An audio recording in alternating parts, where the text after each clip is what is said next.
year ago, a neighbor and good friend of ours' son was diagnosed with cancer rather suddenly, and I was with the family when the diagnosis came. Once the acute emergency of that is died down, there's many different charity events that you want to do. You want to help any way you can. The first goal in these events is always fundraising for donations more than anything else. The second goal is specifically awareness. The beauty of this event is whatever I do today, my head is going to be bald for a couple weeks.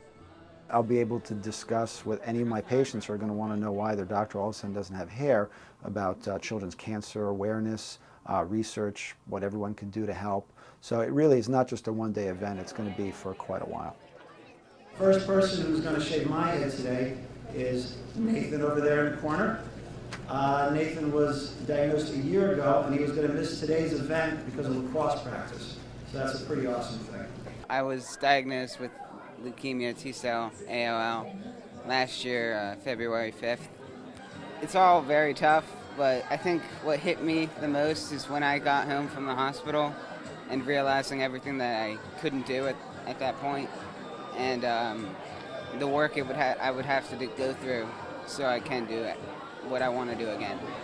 Obviously we're the ones cutting our hair today, but that's just symbolic for what these kids actually go through.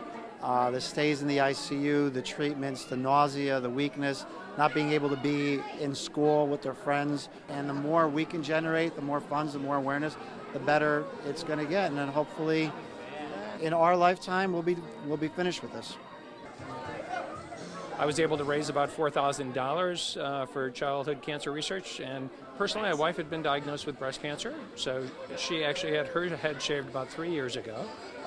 So I was there, and it's a thing to go through and to watch, so it was a little bit personal, but I kind of thought, at least I have a choice, so it was an easy thing to do. Children are getting so much better now with the treatments that are available for cancer, and the way the treatments are getting better is directly or indirectly through all the funding that's done for children's cancer. And St. Baldrick's is the biggest foundation in the United States other than the federal government that raises money for children's cancer. It's only hair, right? It grows back. That's what we always tell the kids when they lose their hair. It's no big deal. It'll grow back, and so that's why it's important that we prove to them that it's going to grow back by cutting it off ourselves. Doing it for the kids. I asked family and friends to donate. I was donating for a good cause to conquer kids' cancer, and they donated online. Feels great. Had a little bit of a wild ride in the last year or two, right? Yeah. But it's great to see how well you're doing right now. I had medulloblastima. It was frustrating, of course. Why did this happen to me?